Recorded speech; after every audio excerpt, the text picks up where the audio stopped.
आज Doubtnut app download करें। Doubtnut पर अपने सभी गणित, रसायन विज्ञान, भौतिक विज्ञान और जीव विज्ञान के डाउट्स का करो सफाया।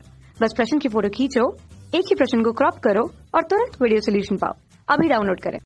यंग के द्विस्लिट प्रयोग में दो कला संबंध स्रोतों S1 व S2 से उत्सर्जित 6000 एंगस्ट्रॉम तरंग दैर्ध्य प्रकाश के द्वारा व्यतिकरण प्रतिरूप पर्दे पर प्राप्त किया जाता है। पर्दे पर किसी बिंदु P पर तीसरी अदीप्त फ्रिंज बनती है, तब पथांतर S1P ऋण S2P माइक्रोमीटर में है।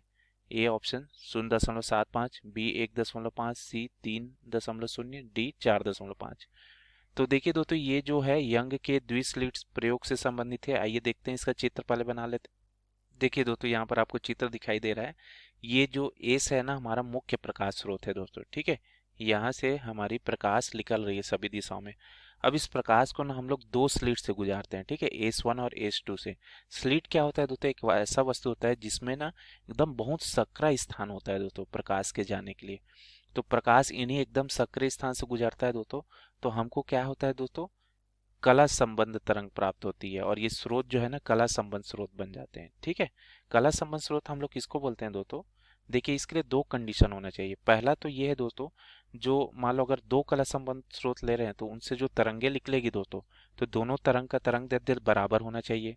और दूसरा जो है, उसका कलांतर जो है वो शून्य या नियत मिलना चाहिए, तभी ये कला संबंध स्रोत कहलाते हैं।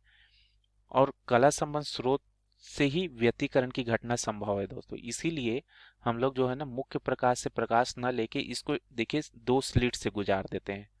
तो अब यहाँ पर जो हमारी प्रकाश निकलेगी दोस्तों, वो कला संबंध प्रकाश कहलाएगी, ठीक है। और ये स्रोत हमारा कला संबंध स्रोत कहलाता है। मान लो ये दोनों स्रोतों के बीच की दूरी d दिया है, ठीक है। अब देखिए क्या होगा इससे। देखिए कैपिटल D दूरी पर हमारा XY है, हमारा पर्दा है स्क्रीन, जिस पर हमको व्यतिकरण प्रतिरूप प्राप्त होगा। तो देखिए S1 से मान लो ये हमारी तरंग निकली दोस्तों, ये बिंदु O, ठीक है। बिंदु O जो है ना पर्दे का मध्य बिंदु है दोस्तों, और S1 और S2 से समान दूरी पर स्थित है। वैसे ही S2 से भी निकलेगा तरंग, ठीक है। अब देखिए दोनों का तरंग समान है, तो ये बिंदु पर आकर क्या हो जाती है दोस्तों? मिल जाती है, अध्यारोपित हो जाती है, और एक परिणामी तरंग मिलता है जिसका तीव्रता जो होता है ना बहुत अधिक होता है दोस्तों। मतलब वो बहुत अधिक चमकीला हमको दिखाई देता है। तो इसी को उच्चिष्ट बोला जाता है दोस्तों। जो चमकीला भाग मिलता है उसको उच्चिष्ट बोलते हैं, फिर इससे जो कम चमकीला भाग मिलेगा उसको निम्निष्ट। तो इस तरीके से ना ये पर्दे पर उच्चिष्ट निम्निष्ट ऐसे करके ये हमको पैटर्न मिलता है। इसी को व्यतिकरण प्रतिरूप बोलते हैं दोस्तों। और ये जो चमकीला भाग, कम चमकीला भाग मिलता है, इसी को फ्रिंज नाम दिया गया है, ठीक है। और इसका एक चौड़ाई होता है, निश्चित चौड़ाई होती है, ठीक है। इसको फ्रिंज चौड़ाई हम लोग बोलते हैं। तो ये जो O है ना केंद्र बिंदु, इसलिए इसको केंद्रीय उच्चिष्ट बोलते हैं। अब यहीं से ही ना हम लोग दूसरा जो भी उच्चिष्ट निम्निष्ट मिलेगा, इसका हम लोग दूरी को ज्ञात करते हैं। तो मान लो दोस्तों ये P बिंदु है। P बिंदु पर जैसे यहाँ पर देखिए प्रश्न में क्या बोला है कि यंग के द्विस्लिट प्रयोग में दो कला संबंध स्रोत S1 और S2 से उत्सर्जित 6000 एंगस्ट्रॉम तरंग दैर्ध्य, ठीक है। देखिए लैम्डा का मान यहाँ पर दे दिया है दोस्तों 6000 एंगस्ट्रॉम, ठीक है। अब ये व्यतिकरण से प्रतिरूप पर्दे प्राप्त हो रहा है दोस्तों। अब पर्दे किसी बिंदु P पर तीसरी अदीप्त फ्रिंज बनती है। तो पथांतर हमको S1P S2P माइक्रोमीटर में क्या ये पूछा है।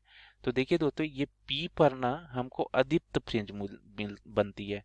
देखिए जो उच्चिष्ट मिलता है ना उसको दीप्त फ्रिंज बोलते हैं दोस्तों, और जो निम्निष्ट मिलेगा मतलब कम तीव्रता का उसको निम्निष्ट बोलते हैं, ठीक है। तो यहाँ पर निम्निष्ट बन रहा है, इसी को क्या बोला गया है यहाँ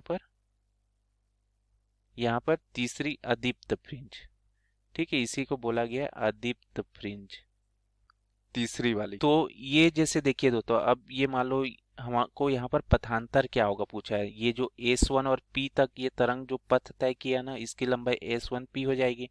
वैसे S2 से P तक ये तरंग की जो पथ तय हुई है ये S2P द्वारा दिया जाएगा, ठीक है।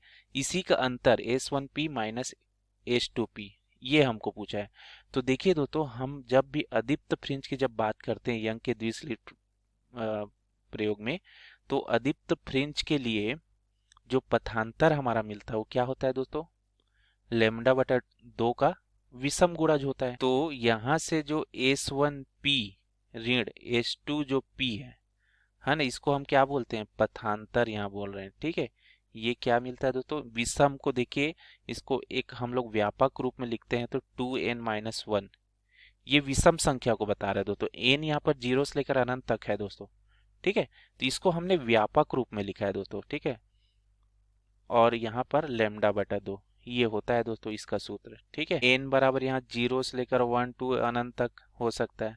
अब देखिए प्रश्न में बोला क्या है, तीसरी अदीप्त फ्रिंज, इसका मतलब क्या हो जाएगा, लैम्डा मतलब जो एन है ना वो 3 हो जाएगा, एन के जगह 3 रख देंगे और ऋण 1। लैम्डा का मान कितना दिया है दोस्तों प्रश्न में, देखिए 6000 एंगस्ट्रॉम, तो 6000 एंगस्ट्रॉम यहाँ रख देते हैं। अब प्रश्न में यहाँ पर देखिए दोस्तों हमको किस में बोला है, माइक्रो मीटर में। माइक्रोमीटर मतलब क्या होता है दोस्तों, 10 की घात ऋण 6 मीटर को ही ना हम लोग माइक्रोमीटर ऐसे लिखते हैं दोस्तों।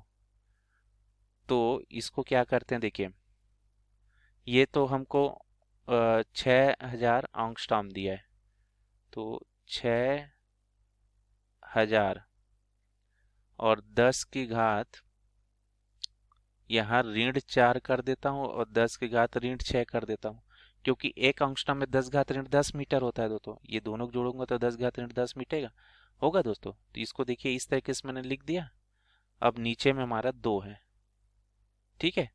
चलिए इसको अब हल करते हैं। 3 दूनी 6, ऋण 1 कितना हो जाएगा 5, और यहाँ पर 6000 और 10 की घात ऋण 4, और इसको मैं ना माइक्रोमीटर यहाँ लिख देता हूँ 10 घात ऋण 6 को, और बटा यहाँ पर मैं कर देता हूँ 2। क्या हो जाएगा दोस्तों, देखिए 6 गुणित 5, देखिए ये 3 शून्य है ना, इसको 10 घात 3 लिख दूंगा दोस्तों मैं, 6 पंचे 30 हो जाएगा, है ना।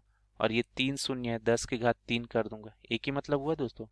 और ये 10 की घात ऋण 4 और नीचे हमारा 2 है, तो 2 15 30 होता है, ठीक है। और ऋण 4 में 3 जोड़ देंगे तो ऋण 1 हो जाएगा, तो 15 गुणित 10 की घात यहाँ ऋण 1 मिला, ठीक है, माइक्रोमीटर में। तो मतलब क्या हो जाएगा, 15/10 मतलब 1.5 माइक्रोमीटर। तो ये हमको पथांतर मिल जाएगा दोस्तों। पथांतर को ऐसे त्रिभुजाकार आकृति में दर्शाते हैं, ठीक है। तो ये हमारा उत्तर हो जाएगा दोस्तों, ठीक है। पथांतर कितना मिला, 1.5 माइक्रोमीटर। तो ऑप्शन चेक करते हैं।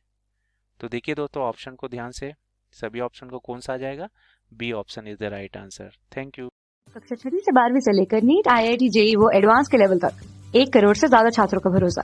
आज ही डाउनलोड करें डाउटनेट ऐप या व्हाट्सएप करें अपने सारे डाउट्स 8400 400 400 पर।